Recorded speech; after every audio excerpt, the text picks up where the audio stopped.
Você está preparado para ver o pastor Marco Feliciano arrancando e rasgando páginas da Bíblia como se fossem folhas de rascunho, só para defender um profeta de palco? Pois é, meus irmãos. Foi exatamente isso que ele decidiu fazer para proteger Miguel Oliveira, o jovem das revelações duvidosas que virou celebridade no meio gospel. E não, isso não é exagero. A cena é tão desconfortável que dá vontade de fechar tudo e sumir da internet. Chega a fazer a gente se perguntar como é possível que alguém que um dia foi referência na defesa da fé agora use a Bíblia, ainda que simbolicamente, como ferramenta para sustentar um teatro religioso. É revoltante ver um líder que se diz servo de Deus se prestar a esse papel só para manter as aparências e agradar a plateia. O que estamos vendo hoje em dia não é mais evangelho, é encenação barata. E o que dizer do público, que há muito tempo deixou de ser igreja para se tornar plateia de show? Isso tudo me lembra o que está escrito em Isaías 5:20, ai dos que ao mal chamam bem, porque é exatamente isso que estamos vendo por aí. Tem muito líder vestindo o manto da covardia, preferindo preservar alianças e status do que a verdade da palavra. Hoje em dia está cada vez mais difícil saber quem realmente está com Cristo e quem está apenas com os holofotes. Parece até aquelas manchetes sobre policiais que num dia salvam vidas e no outro se vendem por propina. Com alguns pastores famosos acontece o mesmo, um dia pregam santidade, no outro estão bajulando o sistema. Cada semana é um novo escândalo, uma nova aliança conveniente, uma nova desculpa. No caso de Marco Feliciano, ele não hesitou em abandonar toda a coerência para proteger o menino prodígio do momento, símbolo claro desse mercado gospel que transforma a fé em produto. É vergonhoso. Rasgar a Bíblia, mesmo que como um gesto, para proteger um garoto mimado por multidões é o retrato de tudo o que há de errado. Depois ainda dizem que estão sendo perseguidos quando o povo se revolta. Mas como esperar respeito se esses líderes são os primeiros a trair aquilo que juraram defender? É lamentável. É escandaloso. É indigno. Mas aguenta aí, que já vou te mostrar as imagens de Feliciano rasgando a Bíblia. Com seus próprios olhos você vai entender o tamanho do absurdo. Miguel, você se tornou aí uma pessoa extremamente conhecida na internet e eu fico perguntando como é que um garoto da sua idade, porque você é um garoto, você pode chamar de garoto que eu já sou um velhinho, né? Como é que você como é que você se sente hoje sendo bombardeado? Porque você é bombardeado 24 horas por dia. Como é que é o seu dia? Me fala que é o dia do Miguel, você acorda, o que você faz primeiro? Eu oro todas as manhãs. Peço para Deus segurar meu dia em paz, né? Segurar meu dia em tranquilidade, porque eu nunca sei o que vão criar sobre mim, né? Eu não sei quais são as novas pancadas, eu não sei o que as pessoas vão falar de mim. Falar o que todo mundo fala, isso já é de costume e comum, mas todas as pessoas, quando ela não tem mais o que falar, ela inventa. Então eu peço para Deus segurar meu dia em paz, segurar a minha alma. Eu conheço um obreiro pelas cicatrizes que ele carrega e pela sua estante de livros. Sim. Você já me disse que lê bastante, e cicatriz você já está cheio delas. Eu tenho uma frase, vão me criticar agora, tem uma frase que eu vi num filme, estou tentando lembrar aqui o nome do filme, o filme do professor Xavier, X-Men. X-Men. O professor Charles Xavier disse assim: não é porque alguém cai no meio do caminho e se perde que ele ficará perdido para sempre. Não é porque uma pessoa cai uma vez que ela nunca mais vai se levantar. É muito forte isso. Né? Então, qual é o segredo? O segredo está na humildade. A humildade precede a honra. Sim. Enquanto a arrogância precede a queda. Se você tiver estrutura para passar por esse momento, em oração, ouvir conselhos de pessoas sérias, porque muita gente vai se aproximar de você. Você me procurou umas 5, 6 vezes, não foi? Sim. Eu falei para você, vai chegar o tempo da gente sentar junto e conversar. Porque eu orei muito, porque a sua situação é única. Deus te deu algo diferente. O diabo te odeia muito.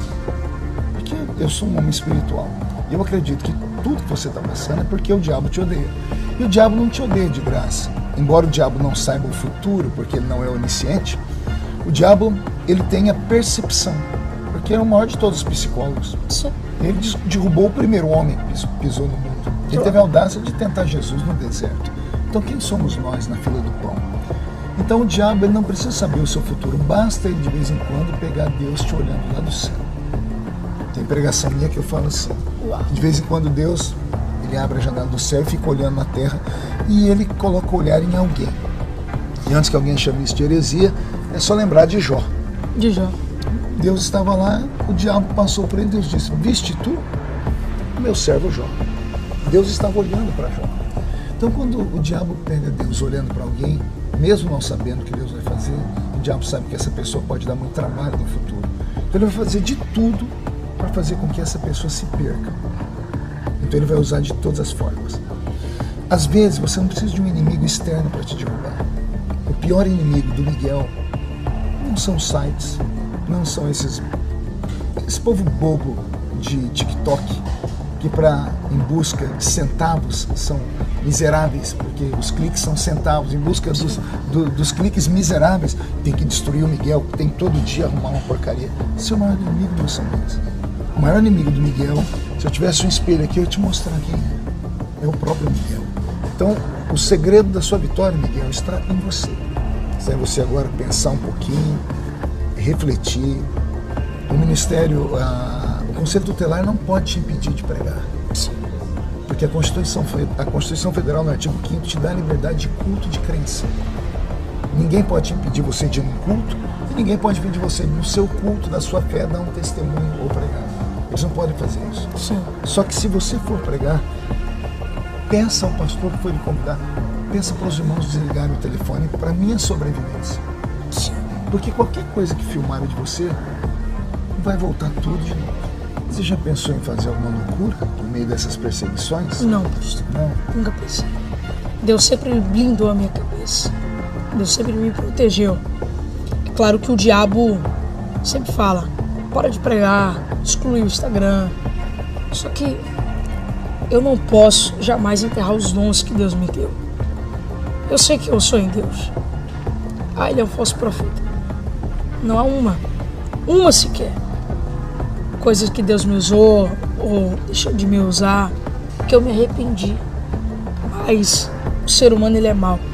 Deus já te usou muito para falar em profecia com muitas pessoas, não foi? Sim. Onde estão essas pessoas para quem Deus usou o Miguel? Que agora é na hora de você dar um testemunho. Poxa, Deus usou ele e aconteceu. Por que vocês não fazem isso? Quantas pessoas Miguel já pregou e Deus usou? Por favor, se você tem um testemunho para contar acerca do Miguel, não tenha vergonha não, defenda. Porque senão, quem cala consente. Então, às vezes é preciso ter coragem, falar assim: olha, eu sou fulano de tal, estava na igreja tal, Deus usou Miguel e aconteceu. Porque isso vai ajudando as pessoas a entenderem que Deus ainda usa. Você tem um amigo aqui, você tem Mais que um amigo, né? Um pai. Obrigado por me chamar de pai, então eu posso puxar a orelha de vez em quando. Com certeza aqui, Vou puxar, porque agora o pessoal vai falar: pastor Marco, tá? Quem sou eu para ser seu professor? Eu nem tenho tempo para isso. Mas o que você precisar, pode me ligar. Tá? Você tem meu telefone, você tem minhas mídias sociais, você tem meu coração acima de tudo. Assistindo essa entrevista, ainda tem gente perguntando por que eu digo que Marcos Feliciano rasgou a Bíblia. Ele não precisou picotar páginas nem jogar no lixo. O que ele fez foi rasgar o espírito das Escrituras, o respeito e a reverência à palavra de Deus. Ao usar sua influência pastoral para defender um jovem despreparado, dizendo que ninguém pode impedi-lo de pregar, Feliciano simbolicamente rasga a Bíblia. Ele troca o que está escrito pelo que convém, distorce o sagrado e banaliza princípios claros da palavra. Pior, fez isso diante de uma geração que já perdeu a noção do que é santo e profano. Como líder público, ele não só legitimou os erros e heresias do menino, como institucionalizou essas práticas. Ao dizer que a Constituição permite, ignora que a Bíblia exige maturidade e aprovação para quem prega. Até Jesus só iniciou seu ministério aos 30 anos. Feliciano rebaixa a autoridade bíblica ao status de opinião pessoal, e quem assiste, sem discernimento, acha que está tudo certo. Enquanto o garoto Miguel transforma o altar em palco, Feliciano desrespeita o temor à palavra. Pode estar de terno e gravata, mas espiritualmente está com uma tesoura na mão, rasgando as Escrituras. Isso é mais ofensivo do que queimar uma Bíblia em público. Ele ignora princípios bíblicos claros e protege alguém que prega heresias grotescas. Feliciano não só silencia diante disso, Como chama de mover de Deus o que a Bíblia condena? Ele não defende a fé, ele adultera a Escritura. A entrevista mais pareceu um culto de canonização. Feliciano tenta transformar Miguel em santo, como a Igreja Católica faz com figuras que considera importantes. Ultimamente, ele tem se tornado o advogado dos escândalos gospel, passando pano em todo tipo de mentira. Diz que o diabo odeia o Miguel, mas o problema não é o diabo estar contra ele, é Miguel ser um personagem, que grita, espuma, fala em línguas e pede dinheiro, enquanto os adultos aplaudem. Nada é genuíno. Feliciano quer passar a imagem de que ele é vítima de críticas maldosas, quando, na verdade, Miguel é parte consciente de um esquema lucrativo.